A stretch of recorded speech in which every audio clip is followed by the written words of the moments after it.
Good weekend, ladies and gentlemen. Welcome to the show. Listen, I'm glad to have you guys here. Now, this situation that's going on in the world right now, it does have parallels in history.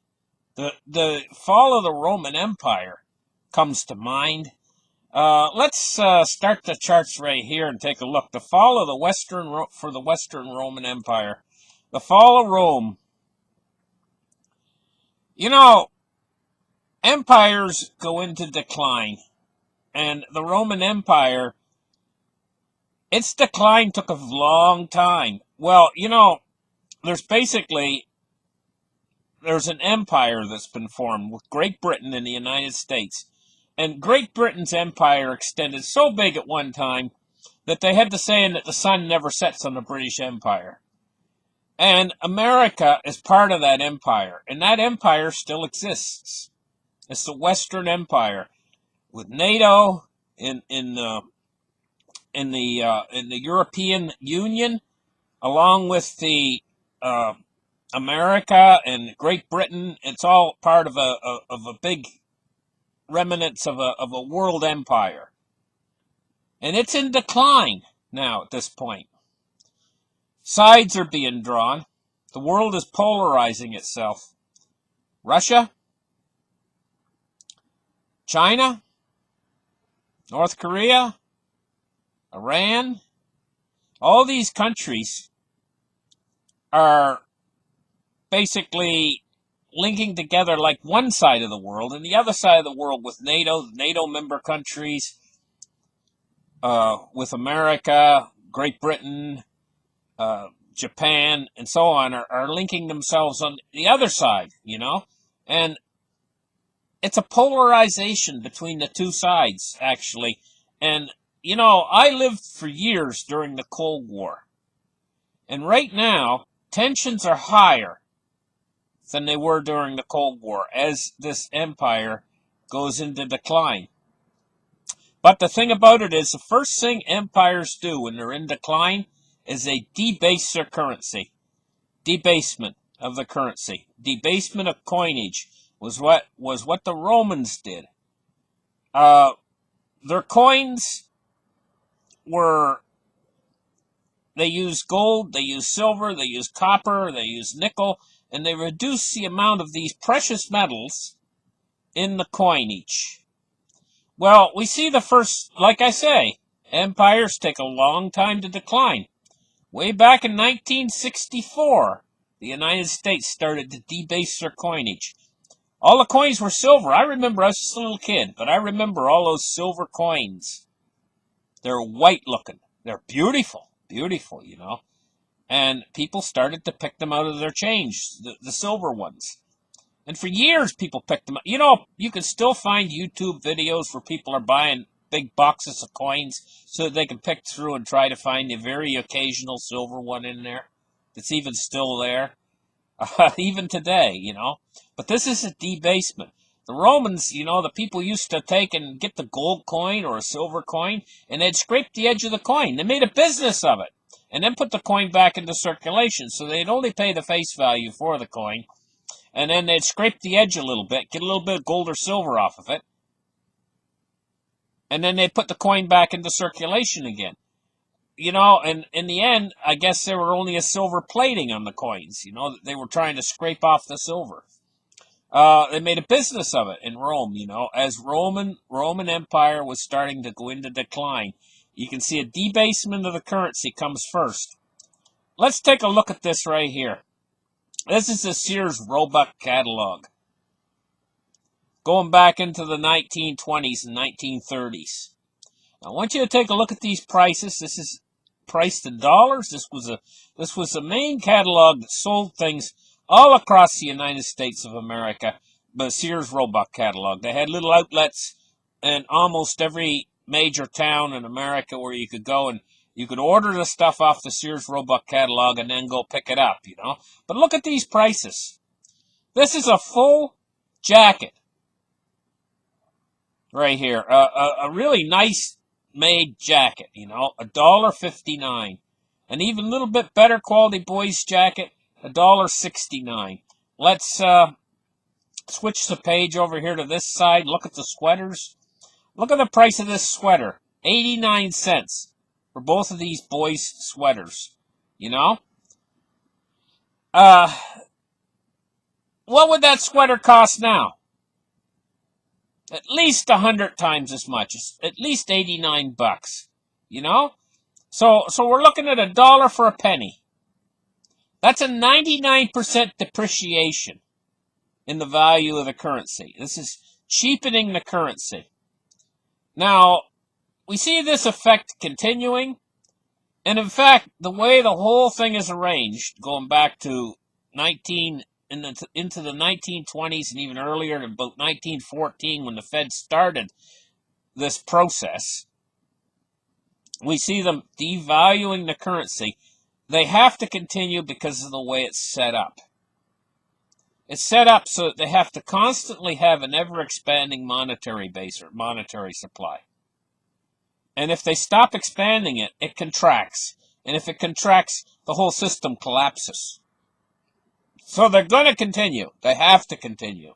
They have to continue this process.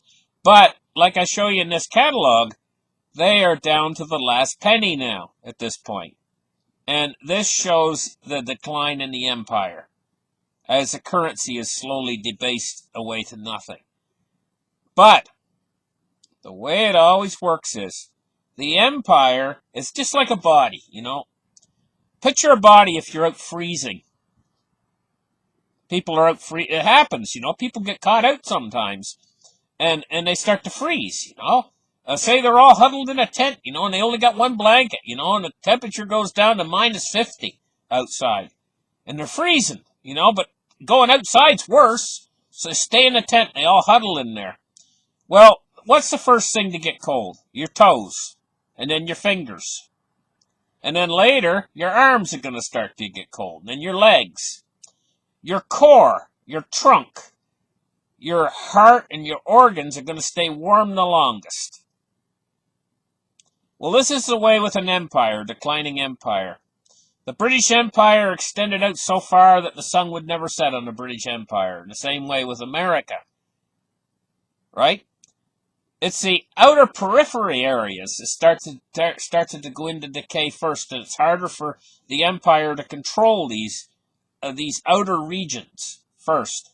And also, the currency debasement and the problems with money and everything else and society and everything extends to these outer regions first. So we saw that happen with Rome. We're going to see the same thing happen this time, is the core, which is America now at this point. This stage in the game, in this giant global generational Ponzi scheme that they got running.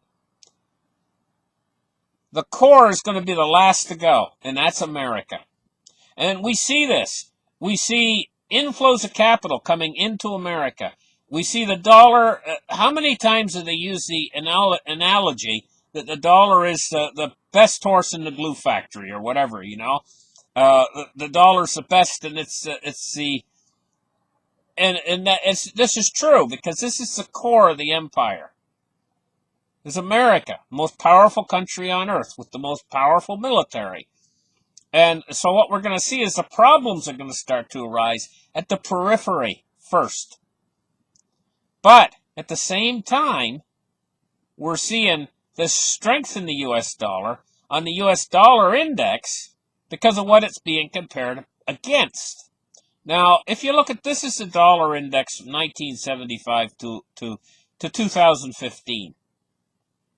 And it's maintained its strength, you know. We see some strength in the dollar index. But, you know, what we see here is, if we go back all the way to into the 1970s and again in the 1990s, we see quite a low dollar index. In the 70s, it was all the way down to 84 on the dollar index. 1978, it was 84 dollar index. Well, what do we got today? We got a stronger dollar index. It's up in the 90s. It's much higher, you know. But at the same time, how much could you purchase with the dollar back in 1978? With your individual dollars? a lot more than you can purchase now. Prices were a lot cheaper back in the 1970s than they are now. If we move up into the 1990s, 1995, dollar index 84. What could you purchase back in 1995? Things were a lot cheaper than they are now. We see inflation continuing to trudge along at a very steady pace with the growth in the monetary supply. And that inflation, that core inflation, doesn't have really anything too much to do with the dollar index, because the dollar index is only the dollar being compared against these other countries who are countries in the periphery.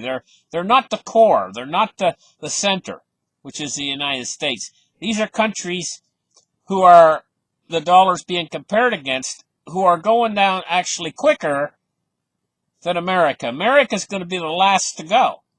So we're going to see this hyperinflationary pressure starting to hit the periphery before it comes to America. America's going to hold out. America's probably going to go into a recession last.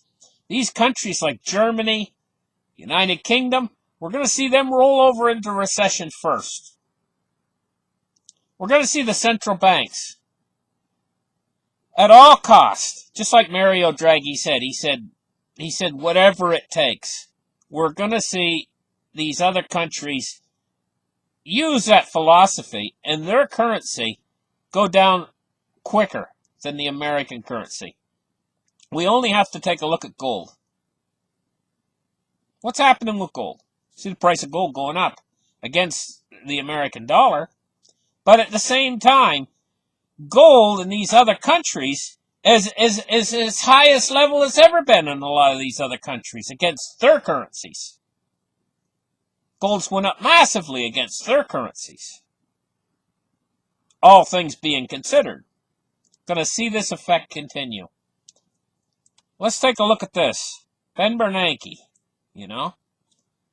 from The Economist magazine. Monetary policy will not be enough to fix the next recession, to fight the next recession. I'll tell you. He says the biggest challenge economists face today is how to deal with downturns. America's expansion is the longest on record. A slowdown at some point is inevitable. And I agree with this philosophy. But at the same time, I realize that they cannot let this whole thing implode on itself. So we might get a downturn, but you have to understand that there's considerable force on them to not allow the whole thing to descend into chaos, to descend into a total crisis, And so they are going to do whatever it takes, basically, to support the dollar. And they want higher inflation than they have right now. I believe that they're going to get it. They're going to get more than they bargained for. Because this is where we're headed. We're headed toward inflation. But at the same time, do you remember the quantitative tightening program that they had? Not that long ago. We had quantitative tightening by the Fed. And we had a complete turnaround in the Fed's monetary policy in this last year. It's what supported the markets. But the quantitative tightening is a lagging effect. Now they've come in with support. They're doing quantitative easing that's not quantitative easing. They're supporting the repo market even bigger and bigger and brighter and better.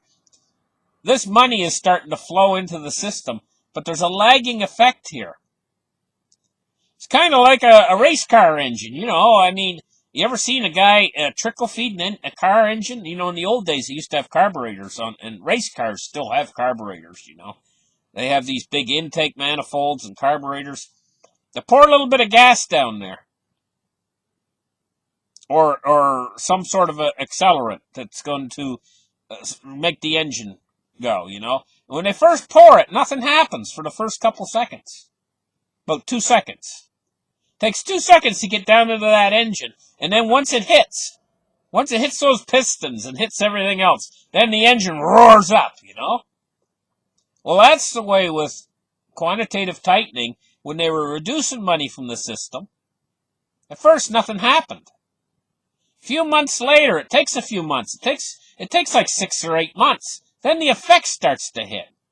So they did their quantitative tightening, right? We didn't feel the effects right away. And they said, oh, they had a lot of faith in what they were doing. We're going to balance the Fed's balance sheet and all this kind of stuff, you know, and we're going to do this because nothing really happened, and it seemed like they were getting away with it. This slowdown that we're experiencing in the last couple months is the carryover effect from the quantitative tightening that they did. Now they've switched over to quantitative easing again. It's going to be a few more months before this lagging effect starts to hit of all the money that they're pouring into the system now. All the T-bills that they're buying, and all of the first part of the economy that's picking up on this and starting to feel it is the stock market, equities and stuff, right? But the spillover is going to start to occur in the rest of the economy. There's a delayed effect, you know? And we're already seeing the price pickup on gold, silver, cryptocurrencies, and so on. These safe haven assets. There's fear, a little bit of fear out there, you know, about uncertainty about the future. As we see the first initial stages heading toward hyperinflation, what to really look for, and this is called the acceleration phase, is when they start pouring money into the system, what they're going to actually have happen at a certain point in time, we're going to see the velocity of money uptick. An uptick in the velocity of money. And when that happens, we're going to see an uptick in inflation. We're on the borderline of that happening, but we're also going to see more strength in the economy of the United States because of the money that they're pouring in. Meanwhile, these foreign economies and these economies that are emerging markets, they're the periphery. They are still going to be feeling the effects of the quantitative tightening. So in other words, we've got parts of the world, parts of the economies that are actually still undergoing slowdown, like Germany, while the United States is getting the direct source of the money supply, could actually start to see an uptick at a certain point. Once we get past the effect of quantitative tightening head, you know? And so we have to take a look at the global economy as a global unit now, because that's what it's become. It's become more than just the United States itself or the empire that's in decay. It's become a global economy. And so the effect that the United States Central Bank does, because they basically set monetary policy, is everything now to the global economy, because that's the center. You know, kind of like picture in your mind an octopus. I'm going to shut the charts off now. Picture in your mind an octopus, and there's the center of his body right here, you know, and he's got these tentacles that go out everywhere. Picture the emerging markets like the tentacles from the empire. In the center of the octopus, that's the center, that's the empire itself. Well, the Federal Reserve is the center of that octopus, you know, with its tentacles going out into all these other economies, these emerging markets and everything else. What it does, what the Fed does, matters the most. Fed policy matters the most in the entire world. And so, when we see the Fed starting a loose monetary policy, it's because they saw what was happening. They saw their mistake. They saw quantitative easing was a giant mistake. And now they're trying to rectify it. They're trying to front run a global slowdown. The thing is it's just the same way, it works the same way with the octopus, you know. The blood flow doesn't get out to the tentacles last. In other words, the money supply, the liquidity, gets out to these emerging markets last. They're the last to profit from it. The first to profit from it is going to be the United States itself. So as far as going into a recession, I see the United States itself as going into a recession dead last. I think that it's probably very correct. It's very likely we could actually make it through this entire election cycle before we start to see the very negative, profoundly negative effects of this monetary system, and the downturn. We could very well make it in America through the election cycle. But in the meantime, what's going to happen with some of these countries in the periphery of the empire, And don't forget Europe. Europe is basically going to become a basket case because the whole euro and the whole European project and the euro itself, the way it's put together, the way they tried to scale it, it's a disaster in the making. So we have a number of hotspots in the global economy still that we have to watch, like Deutsche Bank, the Chinese. We have to be very careful. We have to keep our eye on what's happening in China with their financial system.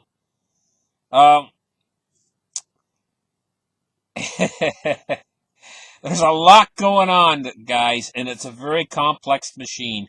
Listen, thank you guys for listening to this show. Like and subscribe.